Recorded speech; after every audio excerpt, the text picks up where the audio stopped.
So we were just talking about last night and what happened with, gave the talk on food and mood, and at the very end of the talk, there were some questions. And the audience was really engaging, and one of the things that came up was how there's so much food fear and food phobia of eating out.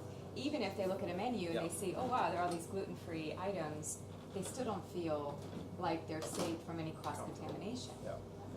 And that's a big trick for us here as well. We're very conscious of that, making sure that from a gluten, for example, there is no issue with cross-contamination. It was really fun filling out the Celiac UK accreditation form because probably about half of it is denoted to cross-contamination.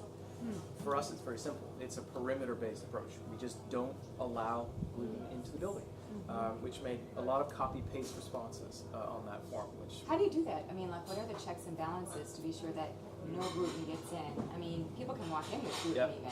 That's tricky. The most difficult one is parents bringing in little snacks for kids. Because, we're gluten-free certified, and we're kind of going, ooh, we don't have that. That's a really tough conversation. It's easier with your electrician, your plumber. You say, I'm sorry, could you have your sandwich outside? Which is fun.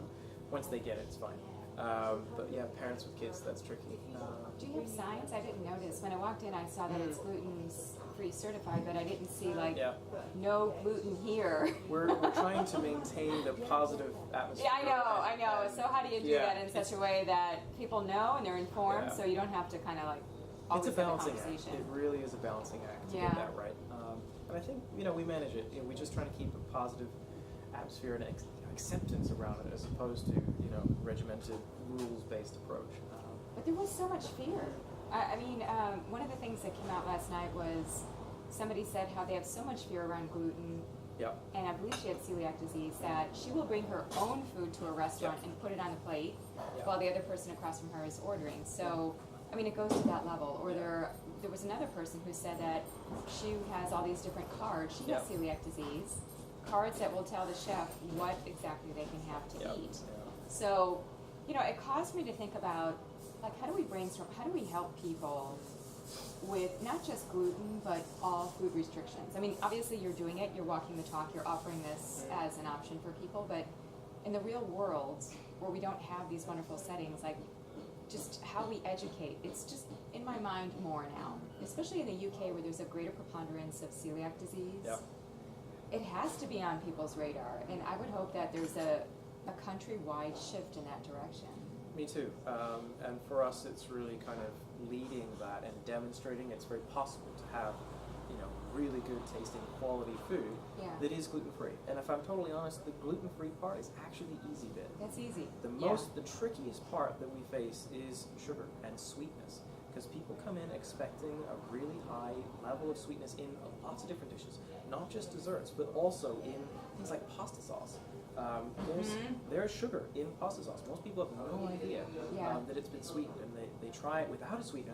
What's the acidity is different. Do they know that it has less sugar, or how are they alerted to that? So we are pretty, I'd say, middle of the road out there about how we express the fact that we don't use refined sugar at all. The only sugars that we use here are coconut sugar, maple syrup, and sometimes in cocktails and things, agave nectar. That's it. Do you use honey? It's not vegan, so that one is sometimes, but in very few things. Honey. The other three are good options. So. And people come in with that palate that's often very sweet, and when they try a chocolate cake that has a much lower sugar content, wow, there's a really rich flavor and aroma of the cocoa in that. What is this? And then when you pair that nicely with a coconut ice cream or something, it's fantastic. You get a great response from people, and then if they've already been on a low sugar diet before, that's when the flavors are really appreciative of that. To pop. Yeah, exactly. Yeah, and then they know it's possible too. Wow, it tastes pretty good, and it's just a matter of getting used to that palate. I think one of the things that you and I were talking about yesterday is when I looked at what the Willow offers, all the little circles of offerings, whether it's low FODMAPs or low sugar or paleo. One of the other ones you and I were talking about was the keto approach, which is really big in America and on the rise, probably will come here in leaps and bounds. And so, just looking at even a high-fat, low-carb but a good conscious carb, a good conscious fat. Exactly. Because I think you can do keto in a poor way, just like you can do gluten-free in a very, kind of like probably almost a worse way than if you weren't doing. Well, if you're not paying attention to the studies that are out there about the ratio and the balance between omega-6 and omega-3 fatty acids, you can put yourself in harm's way or not do the best things for yourself, I'll put it that way, by having a high-fat diet if you're not paying attention to that ratio. And that's, I think it's also what you couple with the fat. Right, because when I was lecturing the other day at a band conference, I was talking about metabolic endotoxemia, which is when you have a high dose of fat in the presence of nothing else, like no plant foods, nothing medicinal or beneficial. What can happen is you get this release of endotoxin in the gut, especially in people with dysbiosis or with poor gut microflora, and then you have inflammation. So that's where I think keto can go wrong, unless. And that's what we you should all do a segment on that. Really, that'd be awesome. Doing from a nutritional perspective, the benefits potentially and the risks that you should be aware of when you're approaching a keto diet. I think we should do that. Follow up. It's fun. Yeah. We might have to do it over Skype, but we might have to do it on Facebook Live like we've done before, which would be. And there are some good blogs out on this now, because I think what's happening is people are doing keto for longer and longer periods. And if they're going to do that, then I think that they're going to have to be really aware of what they're putting with what. Because there's a way to eat smart. And I think you do it here at the Willow, but it's like, okay, if you're going to have meat, it's a really good idea to have a lot of plants, to have a lot of spices, because you have to blunt a lot of the heterocyclic amines and advanced glycation, whatever forms in that meat when cooking. Because it's not all, there are good things about it, but then there are not so good things. And plants, I feel like, are the unifying factor of many different eating styles. And having a good balance, and also bringing a rainbow of color onto the plate on a daily basis. Now you're speaking my language. I had that one. All about the rainbow, as you experienced yesterday. Yeah. But it's huge. I mean, if you go out, in most restaurants, you will find that there is a meat, and then it's often paired with a filler, a starch. It's like here in the UK, it's like a huge mound of potatoes, mashed potatoes. Yeah, mash, fries. Fries are really popular now. And then you get chips, fries with the mashed potatoes. I'm like, brown, yellow, and white. Where's the color? Yeah. And I think people culturally have been trained to say, where are my triple cooked chips, right? Where is that, because it's done in duck fat, that must be great. Did you just say triple cooked? Triple cooked chips, yeah. What does that mean? Blanch it first once in usually duck fat or something like that. Okay. And then before it's served, they cook it and then cook it again. So triple cooked. Oh wow. Literally, like triple just cooked. Layer upon layer. Oh my. Well, but then again, culturally, when that's presented by a TV chef personality saying, "Oh, here's a great way to do your triple cooked chips," and it tastes good. It's enticing. It is. So, but the healthy food tastes good too. It's just a matter of shifting people's palate and showing that we are using quality, and quality matters. We're using top quality vegetables and putting those in an artistic and fun, engaging way on every plate. Hey, you were listening to me last night. That's what I was talking about. We speak this language, so I know, I get, we're very much on the same wavelength. Yeah. And it's something that we are very passionate about here, and do on a daily basis for people coming in. It's to kind of bring the joy and fun back into eating. And again, like I said, show people that you can have a healthy meal that tastes good. And that's why people come back. Well, exactly. And one of the things that I talked about last night were the 3 principles of color, creativity, and variety. Yeah. So with color, we just talked about eating a rainbow and how important that is. And oftentimes, even with children, I had somebody come up to me after the talk and she was talking about her son and how it's a challenge, and he loves carbs and she wants him to get the rainbow, and and she's trying to create all these engaging activities. So just to make it simple, it's not about. It's about choice within the rainbow too. I think many people don't feel like they have choice, and then they kind of act out. Yeah.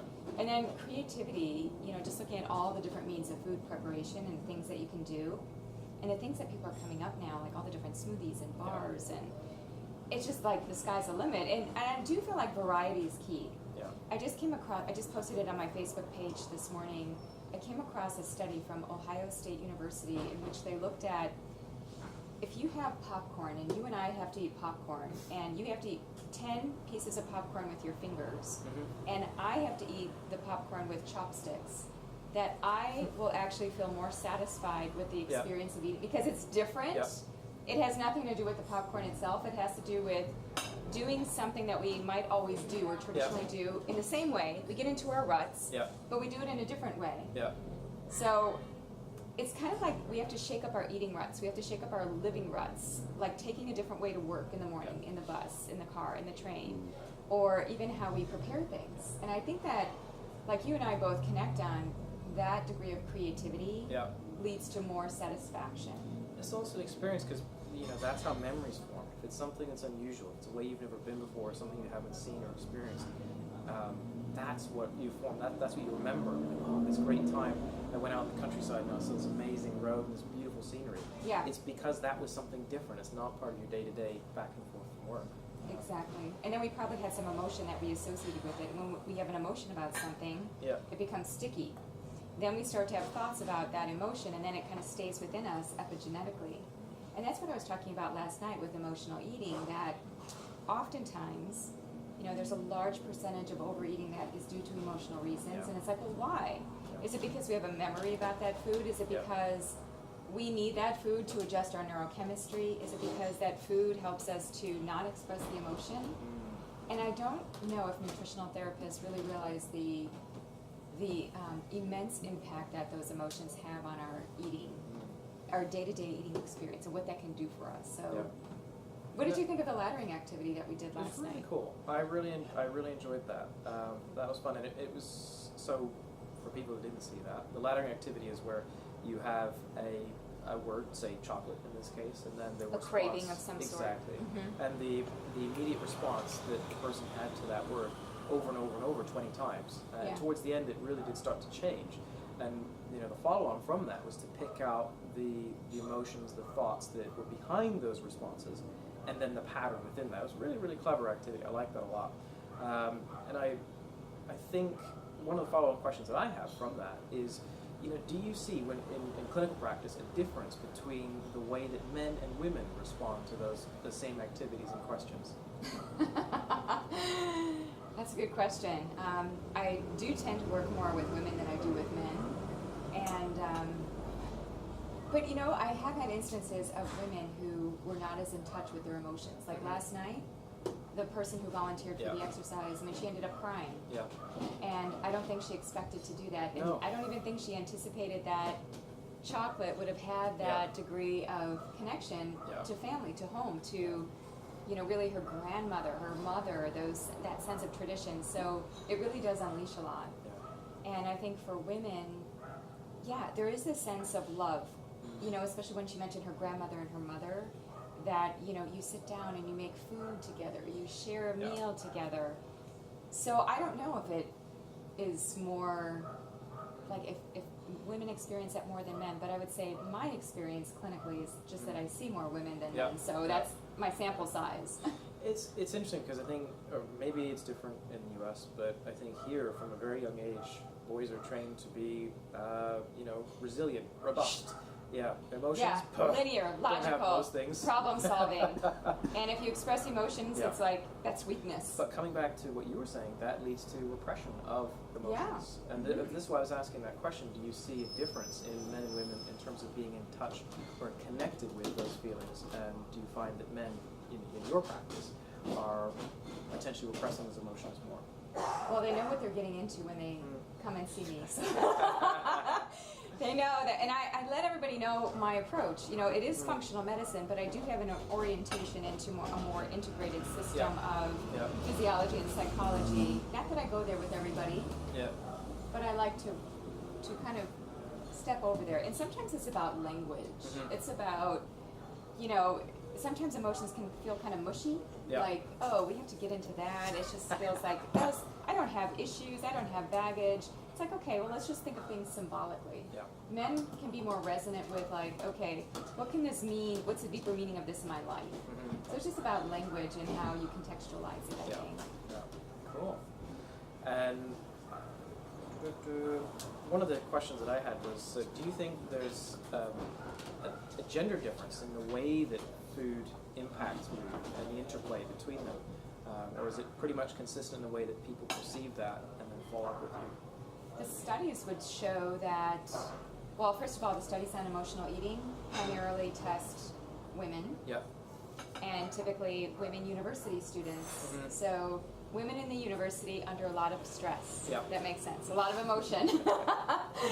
And they probably, I think with women there are a lot of body image issues too. There's a lot more that comes along for the ride with emotional eating than just having an emotion and then trying to stuff it down with food. So I think that for women, they're encumbered by a lot of societal imprints of what they need to be like. It's this perfectionism. And I had that too growing up. I mean, I went to kind of this button-down Catholic school, had to wear a uniform, couldn't really be who I was.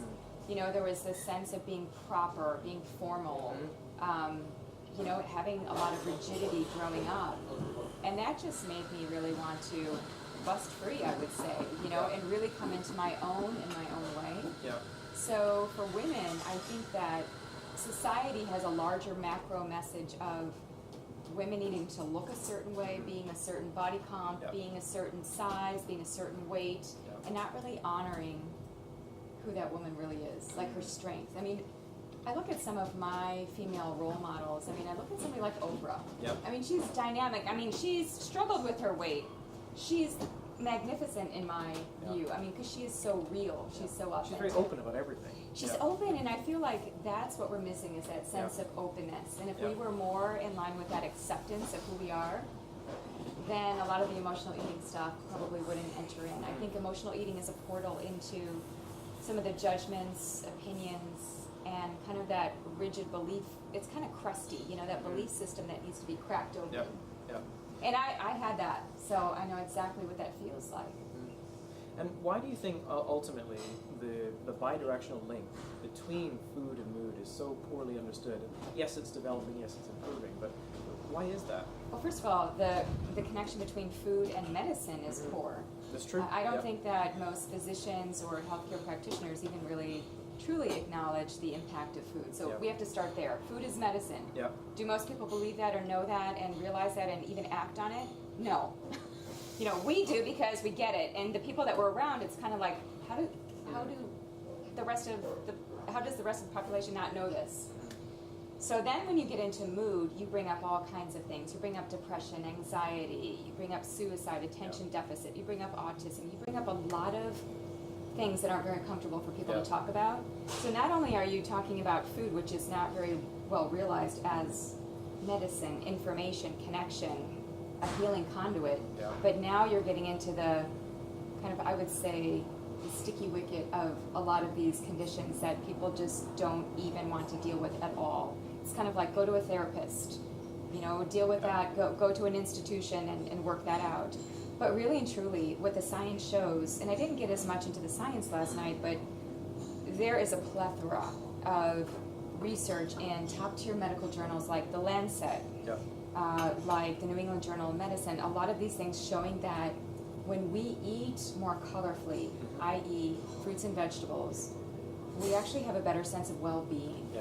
I didn't say this last night, but I thought about it later at night, and I thought, this is something I want people to remember, so I'm going to say it now. Second bite of the cherry. I'm going to say it now. And that is, I think most people want to be happy. We think that health is the ultimate goal, but I do feel from my experience with people that they want to be happy. And one of the ways that they think they can get there is by being healthy. So happiness, that food can prime our happiness, our sense of well-being, our quality of life, is huge. Like, if we feel differently, we're going to make different choices in our life, right? We're going to have a different perspective. It's self-reinforcing. There's like that feedback loop. And all the studies on pessimism versus optimism, and I mentioned this last night about how pessimism leads to increased inflammation in the body. It increases inflammatory cytokines. So just through our outlook and our negativity, we can draw in certain things in life and then have to deal with them. So, there are layers of psychoneuroimmunology as it connects to, there are even journals on what's called psychosomatic medicine. Psychosomatic, the mind influencing the body, the soma. And so, even if you look at studies on osteoarthritis, looking at how 40 to 60% of any treatment can be subject to the placebo effect. Yep. So how we experience pain, how we experience our bodies, how we experience cravings, all of that is subject to our perspective. Yeah. And this is really one of the interesting backlashes against functional medicine initially, is people saying it's the first time that people have been listened to by a practitioner, taken seriously. Yeah. And that in itself has a lot of power. And that comes with the placebo effect as a result of that. And saying, well, maybe functional medicine is just the placebo effect. More power to it if it is. It's a nice structured placebo effect. You know, Herbert Benson is a physician, I believe he was a cardiologist, and he has a triangle that talks about the therapeutic encounter. Yep. And this is how healing occurs in his mind. The patient, the practitioner, the modality. Yep. And the healing is only as good as the patient believes in the practitioner. Yep. Practitioner believes in the patient. Yep. Then the patient and the practitioner believe in the modality. So if you go to somebody and they're not really they're not listening, they're not doing your story, they don't really understand, it's like one half of that triangle is cut off. It can't work. It can't work. You need the flow of all of that coming together. Yeah. So, you know, because ultimately, if you don't believe in the practitioner, there's no method or no route to compliance, if you want to use that word, for the course of care. Exactly. I think it's trust. I think that is, in order for healing to occur, there has to be that bond of trust, that I'm entrusting you with my personal health information. Yep. I mean, that's really sacred information. So me as a patient coming to you as a practitioner, I would first, that's a step of vulnerability. And then if the practitioner is not fully present or very busy, not able to follow up. And then there's also boundaries for the practitioner. How much can the practitioner do? You know, I see so many, because most of my lecturing is to practitioners, one of the things I hear back from them is they went into this because they want to help people. They want to serve. They love this. They are tethered to the mission, but they're needing healing. They're now getting drained because they're trying to do it all.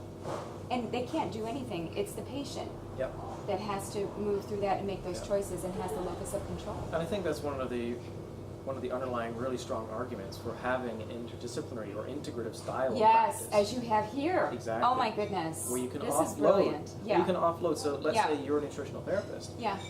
And that's your core area. The health coaching side, you know, talking through the bigger picture of that isn't something that you have time, or maybe that's not your passion. Or potentially the mechanical. So you know, the underlying issues that someone might have with their back, their neck, etc. That's something that you want to offload to another practitioner who can take the time to go through that with them. Absolutely. The physio, the rehab, etc.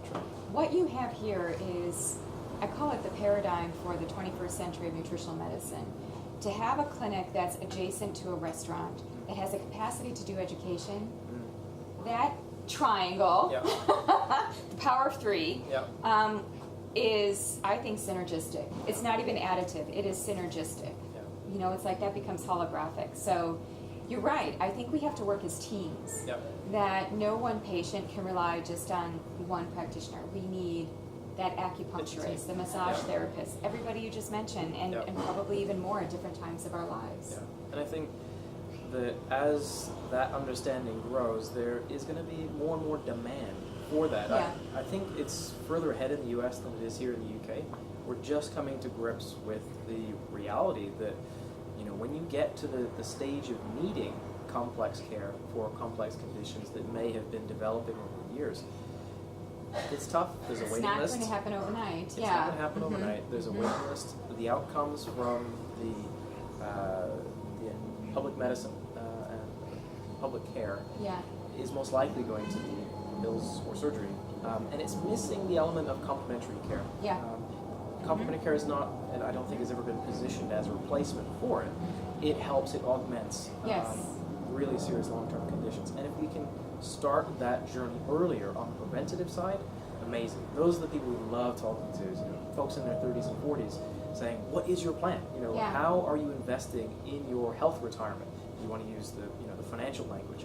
What are you doing today to look after yourself from a diet standpoint, from exercise, from a mechanical standpoint, and the function of your body, your mental health? Like, how does this all fit together? And how can we reward you for that? Exactly. Financially or through your insurance? Well, I think that step is much closer to being taken in the U.S. and some of the things that that James Maskell's doing and putting together. I don't know if you've seen his yeah. bus plan. What's that called? What's the name for that? I think it's New Health? Yeah. Yeah, K-N-E-W, New Health. Yeah. New Health. I think that's great. That's a genius idea around getting a group of people together who are passionate, who will invest today, now, in their bodies and who they are and their mental health, such that their overall cost of care is demonstrably lower over time. And getting 10,000 people together to do that is fantastic. I don't know how that works in the UK, to put it bluntly. But you know what? What I'm seeing in the US that can definitely overlap onto the UK is that there's so much more information and education. Yeah. So in 2014, I did the Detox Summit. I had close to 70,000 people worldwide tune into all the speakers, the 28 speakers, for that 7 days. Yeah. And it was remarkable because just think of all that information, because detoxification is one of those debunked areas, right? People think like, oh, that's like woo-woo, that there's no such thing as detox. Even though there is scientific literature on detoxification from pharmacokinetic research from the 1930s and 1940s, it's like, well, wait a minute. I think in part it's what we call it, but anyway, giving people and empowering them that information. Yeah. So I think the summits, books are coming out like left and right. I mean, everybody's writing health books. So there's more and more information. What I'm seeing in the States is a little bit of something different, which is the shiny object syndrome. Where people can't, they're almost inundated so much with all these different things. It's like, how do I do something that's personalized for me with a practitioner? And this is where I think the practitioner needs to enter in. Patients nowadays, at least in the States, are very well educated about health and healing. In fact, I go to the next level up in terms of what I'm providing. I'm giving them research studies. Like, they're ready for this. Because their baseline is definitely, it's been amped up because of all their knowledge. And a lot of these summits are free. You know, there have been all different kinds of summits, whether for dentistry or for gut health, parasites, I mean, Candida Summit. So, you know, people can learn about everything just within a week's time and download all of those recordings and listen to experts. One of the challenges, I think, with that is that people, you know, following on from the shiny object syndrome, is that people come away from that with the wrong impression, the wrong idea, and then go running 90 miles an hour down the track on something that is a misunderstanding. That's why practitioners required, I think, in that process. You know, it helps them. Yeah, and coming back to that, is there a facility that you have or a process that you have to see people on a recurring, maybe annual basis? In the UK, you have for your car, you have an MOT, right? You must take your vehicle in order for it to be road legal once a year to have the basics checked. You know, the brakes, the tires, you know, all of the parts that mean that it's road legal. And we don't think about spending 45, 50, 60 pounds or whatever it is for your MOT, for your vehicle. But we think very carefully for some reason about spending a similar amount of money or you know, somewhere in that kind of territory on seeing a health practitioner to do a checkup to see, hey, you know, when we started working together, you took me to, and you helped me lose weight, you helped me improve my energy, you've helped me with my anxiety levels, and it's just a checkup once a year to see how you're doing and make sure that, you know, what we established work for you is still working. If it needs to change, then what do we do? Is that something you do today? Absolutely. Yeah. I kind of see that as a given. Yeah. And I talk with people about doing a lot of group activities, staying connected to a community so that you're reminded of those things, that you're supported even throughout the year, so that before that checkup that you've already done a lot of different things. So I think it's good for people to think about their birth dates and then just kind of say like, okay, every birth date I'm going to get my labs done. Actually, I prefer that it's done twice a year even, and to really track all this stuff. So I think in the UK, biotechnology, personalization of care, and merging together, we didn't even talk about dietary supplements, but that's a whole other arena of where I think dietary supplements connected to diagnostics really needs to, you know, just be a little bit more finessed here. Because, you know, in the States we have so many labs, so many different labs you can get. So even if you say to me, well, hey, Deanna, if I get that annual checkup, what are the labs I need to be looking at? You know, there are certain labs that you can't just go to your standard allopathic physician and order. You need to go to more of a naturopathic physician or functional medicine doc to get those. But there are simple things that you can do, even a test on your fats. So like if you want to know if you need to take fish oil or not, you can do a test for $50 where you send in a dry blood spot, and for $50 you can get back your percentage of omega-3 and omega-6. That's really useful information, just something so simple like that. And one of the things that practitioners really bring to the table is the due diligence to look behind the scenes at the claims that the labs are making, because there are so many different and the quality labs of the supplements. Exactly. Which is all across the board, at least in the United States. Yeah. And that's one of the things that I've heard as a piece of critical feedback regarding labs that are from new ones that have just popped up, doing the same test more than once and getting very different looking results from the same test, from the same lab, kind of going, how accurate is this really? And that's what the practitioner brings to the table. It's moving people away from the shiny object syndrome, as you called it, to say, here are ones that are accredited, they get consistent results, and here's the power of having that result and how it blends into the bigger picture of recommendation for course of care. Agree. Yeah, I think that those labs are important. Just what I do personally, just in case anybody's curious.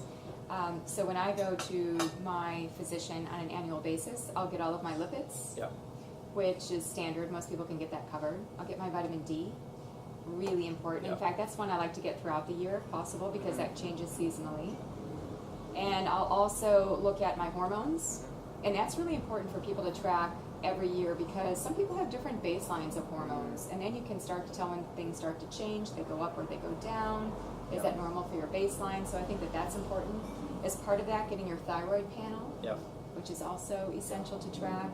I'm part of doing a clinical trial now with about 400 people, and one of the things that we're measuring there is looking at autoimmune markers. Fantastic. So looking at autoantibodies and for any particular conditions, or no, just in general, just looking at reactivity, and we're seeing that quite a few people, despite the fact that they may not have an outright disease diagnosis, they have some precursors. And what we know about autoimmune disease is that typically you start to see changes 7 to 14 years before the onset of a disease. So that's really what we're asking is, can we look at preclinical changes that preempt us into doing lifestyle medicine before something happens? Exactly. So if we're doing those labs every year, it's a small investment to find out some shift.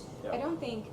Like, for example, just as an example to kind of bring that to life a little bit, if you have antibody markers for your thyroid, for example, that is a warning sign, a big red flag. You need to do something now and start taking that seriously, because if you go down the road of Hashimoto's or Graves' or something that's much further along on that, there may be no way back, or very difficult to recover from that, versus the change that's required now is comparatively minimal, and it's a moderate lifestyle change. And that's what people do.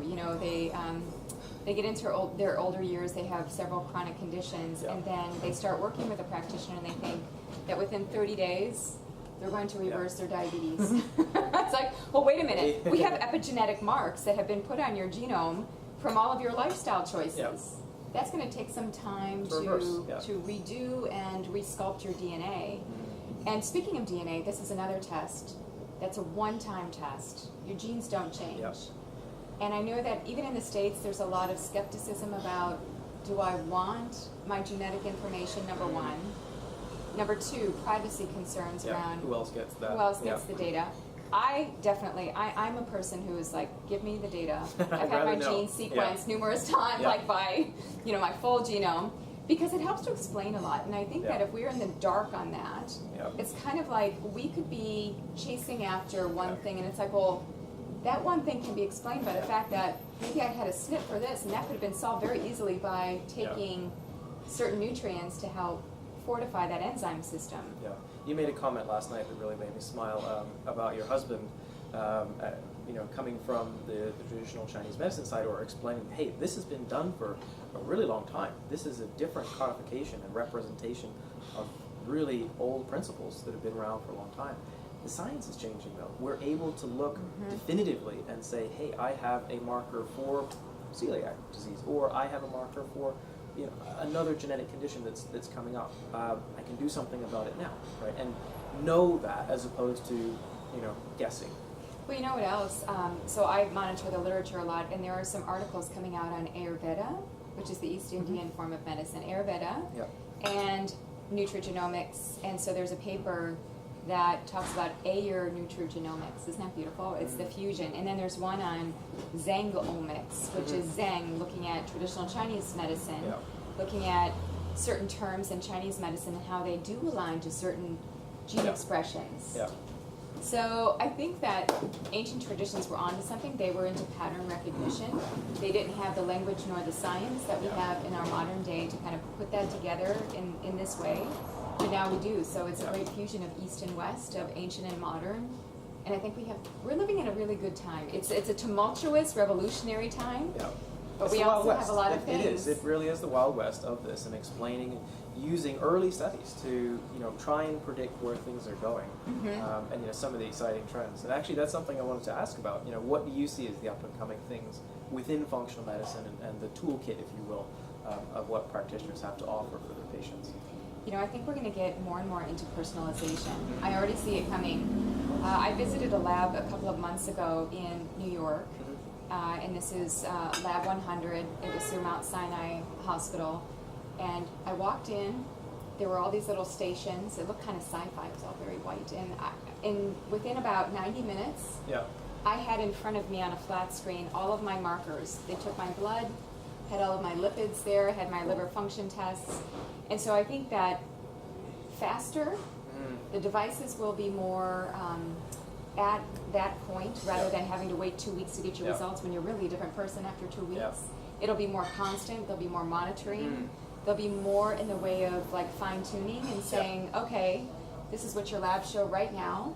So let's try this routine, this regimen, this way of eating, and let's see what happens in a week. I think things are just going to move quicker. I think we're going to use our smartphones. Like one of the things that I see in, potentially happening with food, and in fact there's a device out there right now. It's called SCIO, SCIO-H2, and it allows you to use the light of your smartphone. You can scan particular food groups, and it'll Bluetooth to an app, and it will give you nutrient density of that food. So I even did this sample where I took 3 apples. One was organic, and then the other 2 were conventional, and I blinded myself. I just kind of mixed the apples. And I scanned the apples. It's interesting because the organic one wasn't necessarily the most nutrient dense. It's funny. So, wouldn't it be neat if we went to the grocery store and we were able to assess the best food within that dinner food with your smartphone? So I think when you ask me what's on the horizon, what's emerging, I think the consumer will continue to be empowered through technology. I think on the practitioner side, it'll be even greater levels of personalization and different tools and ways to do that, because I think right now the practitioners are feeling swamped. I think we need to help them and move them out of that ditch of overload by giving them different things, ways to make this more streamlined. So I think technology is going to, even though I'm not, technology has a blessing and a curse to it, but I think we need some of it. If it follows Moore's law in terms of miniaturizing everything and bringing it faster, cheaper, more available to a broader and broader population, it's a positive thing. If it costs now a couple $1,000s to get your labs done for everything that you want, in 5-10 years time, that same thing that you did once a year, you might be able to access using Moore's law of progression for $200. And it might be integrated with your your smart ring. Is a device ring. Exactly, that everyone is wearing. And those kind of things are available to you as telemetry that you have about your car, for example, that you then have about yourself on a daily basis, which is, I think, really, really cool. You know what I think would be interesting? I'm envisioning this out of the future too, where we can even scan ourselves. Like, what if we could scan ourselves through light on the phone? I think that the future of medicine is through light. I don't think we need so much invasion. I don't think we need skin pricks or blood, urine, saliva samples. I mean, what if we can just scan through light using photonic measurements? I mean, my husband also uses, in addition to needles, he uses lasers for those acupuncture points. There's a whole science of lasers. And I think that we're able to do a lot more with light. And so if we can scan ourselves on our smartphone and say, hey, your energy level is this, your antioxidant level is this, you're going to need X, Y, and Z in the coming hours in order to feel this, this level. I think it's, it's an interesting play of information technology and knowing ourselves better intuitively. Hopefully we don't rely on a device for everything, but I think it's a good, so many people, as we were talking about last night, are not body aware. They have no clue that they're dehydrated. Wouldn't it be kind of nice to know if you're actually dehydrated rather than just kind of looking at your lips, are my lips cracking, or my fingers dry, or, you know, it'd be kind of nice to know, like, oh wow, you're at 89%, you need to be at 99%. But then that you know, to use the evolutionary side of that, the flip side of that, okay, maybe that is better to have big swings in hydration, more on the Paleolithic side, where you'd expect someone to go for periods of time without eating, right? And how that ties into fasting. And hopefully that our technology could register that for you specifically. Maybe for you it would be good, and for me it would not be so good. Right, and like exactly. The whole science of fasting. And this whole thing, let's talk about fasting a little bit, because this is another hot thing that's going on in the States. That's perfect. That's what we want in a restaurant. Lots of fasting. I'm kidding. Well, or you want foods that mimic fasting response in the body, but or eating patterns that mimic fasting. Yeah, you know, there are lots of different ways to do it, but I don't think it's good for everybody. I think that it's a very personalized process for some people who are energy drained or diabetic or have chronic health conditions. Maybe not so good to not have foods on a regular basis. On the other hand, some people would argue, but wait, it's not so good to have insulin coming out and, you know, constantly creating injury to the systems. You know, that depletes. And this is why it's so cool that that's a really active area of research, where they're looking at larger and larger group sizes and samples of people to say, does this benefit them? What are the impacts of changing the times, the amounts, the quantities, and the variation of eating patterns? It's really cool. I'm excited to see the results of those studies. Well, and on the timing side too, what's interesting, just to bring it back to ancient traditions, traditional Chinese medicine goes into 2-hour blocks throughout the day and talks about how each of those times correspond to organ function. So like, I think it's between 4 a.m. and 6 a.m. You know, that might be the time of the lung, as an example. So what if we were able to time and to know exactly when our bodies would most benefit from having nutrition, and what kind of nutrition? I think, lots of things on the horizon. And I think we'll see some of that in our lifetime. I think a lot of these things are nearer in, like 10 to 20 years. I don't think we're going to have to wait forever. Things are moving very rapidly. I have that just from my sense of being in nutrition over the past decades, where when I was in school, I didn't see things moving so quickly. It's just like the measurements weren't there. But now it's just like, woo, we're just taking off. It's going exponential, I think, at this point. Exactly. And it's really cool seeing that from the diagnostic side, primary care, right the way through the supplements that are available, to even down to the level of genome-tailored options for people. It's really exciting, the levels of development within that, and the pace at which is happening. If you look at over the last 100 years, all of this new cool stuff is coming up within the last 20, 30 years. It's true. And it's fundamentally, I think a lot of this is being driven by the costs, and the reducing costs, ever seem to be reducing costs of genome sequencing, of doing tailored right down to the amino acid level.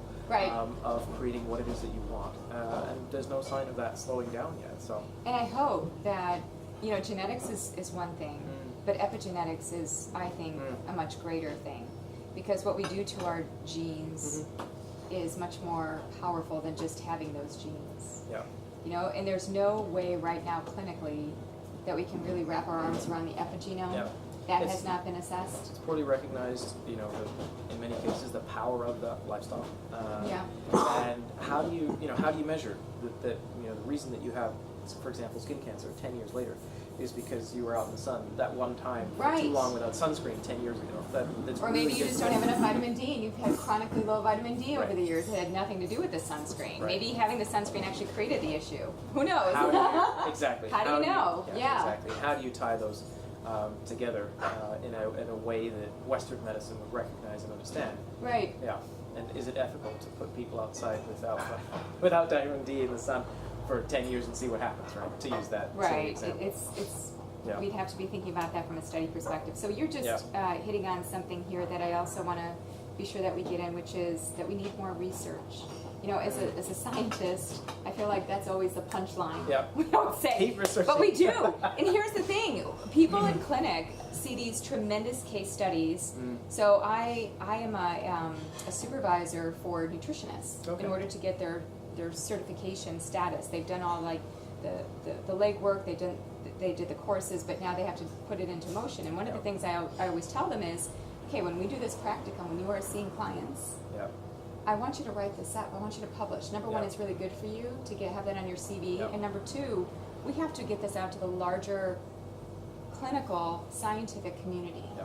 And I think that because functional medicine, it's just like, whew, we're just so excited and we're just making so many, but we have to anchor that into the research, because otherwise the evidence would be questioned, right? And so it's bi-directional in that way. And everybody's different, so having a universal means of quantifying that information across the entire population is a really difficult task to come up with something that looks like that. Yes, it is.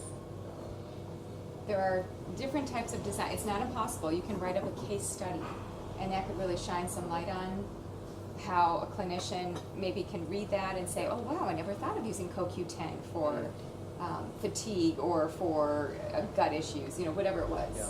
The challenge with case studies, of course, is that that's an individual, an N of 1, as opposed to N of 10,000. It's true. A whole bunch but I think we need all of it. Yeah. I think we start with the case study, right? Because again, even if it changes the thought process. Yeah. And I notice that even when I'm lecturing to health professionals and I insert a case, so many people have these aha moments like, I get it. That's right, I could try that. We all have blind spots. Yeah. We all do, whether it's for our own personal health or it's how we practice. And so just listening to how somebody else did something can change neurons in my mind, maybe even differently than in your mind. And then how that manifests will be very different, which I think it's all good. I just think we need more publications. We need more research. That's true. I completely agree with that. And it's fun working with professionals like yourself who have just a massive breadth of knowledge and understanding of where we're at today, what's coming.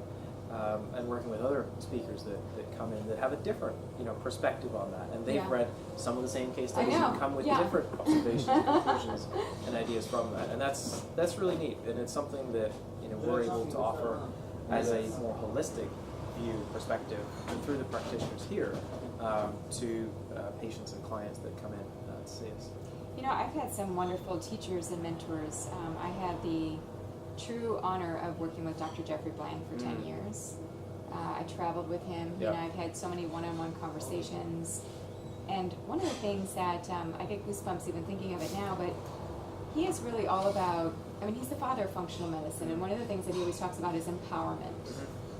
How do we allow people to see their highest potential and realize that? And I think that that's what functional medicine truly is about.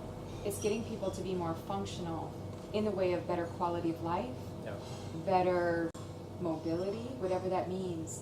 I was just talking to Jeff not too long ago, just even about grip strength.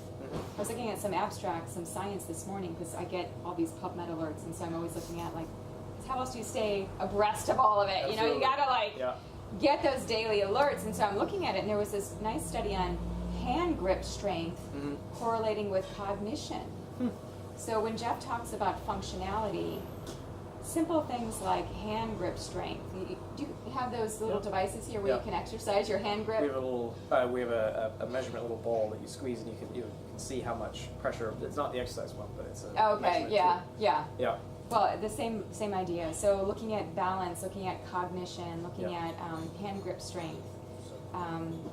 Because if you take a fall and you don't have good balance, right there, that's going to debilitate you, and then you don't have good quality of life. So it does start with kind of that function. That you are functional, and we talk about the 4 areas of function: cognitive, emotional, physiological, and physical, and really ensuring that you have capability in each of those. And also unlocking the body's innate ability to heal.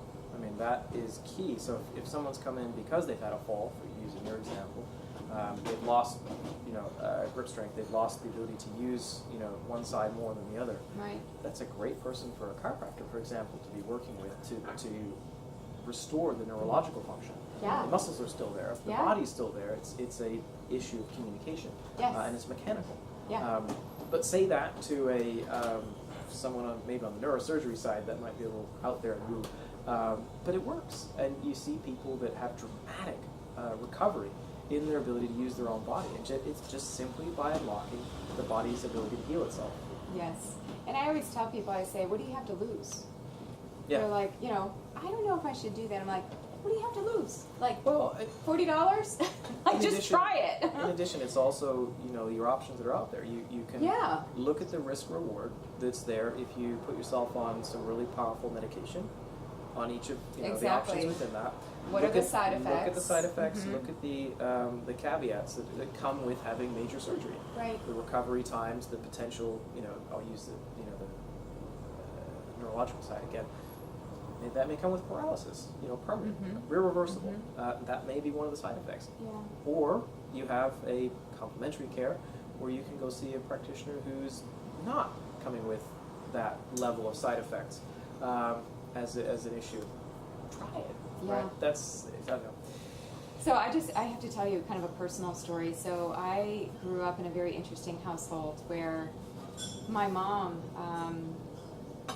you know, I think when women are bringing new life into the world and they become pregnant, they become more aware. You would know this.